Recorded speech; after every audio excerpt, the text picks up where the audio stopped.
આપણે ત્યાં ગુજરાતમાં એક કહેવત છે કે હાથે તો આવ્યું પણ મોઢે ના લાગ્યું. હવે આ કહેવત અમદાવાદની આ છોકરીને બિલકુલ લાગુ પડે છે. કેવી રીતે જાણીએ આ વિડીયોમાં.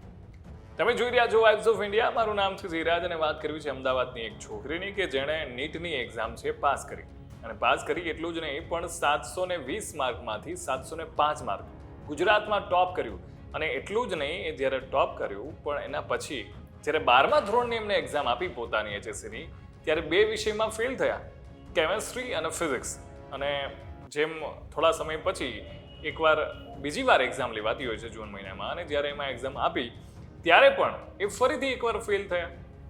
એટલે એમને નીટ તો પાસ કરી લીધી પણ 12માની જે બેઝિક એક્ઝામ હોય છે હાયર સેકન્ડરીની, એ પાસ ના કરી શક્યા અને એના કારણે એમનું એડમિશન ના થયું.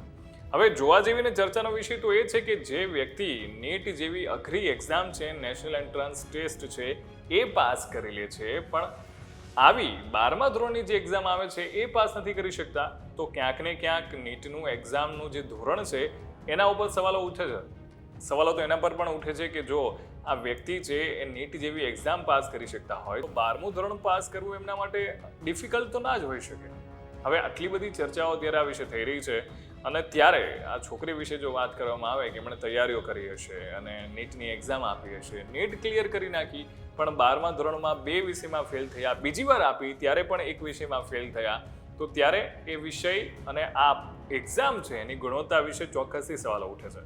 એટલે નીટ પાસ કરી લીધી પણ હવે 12મા ધોરણમાં પાસ નથી, એટલે એમને મેડિકલમાં જે ફિલ્ડમાં જવું છે એ એડમિશન મળી શકે નહીં.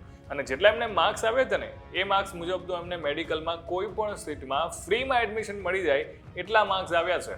તેમ છતાં પણ એ એડમિશન નહીં મળે કારણ કે 12th પાસ એમણે કર્યું નથી. તો તમારું આ મુદ્દે શું કહેવું છે?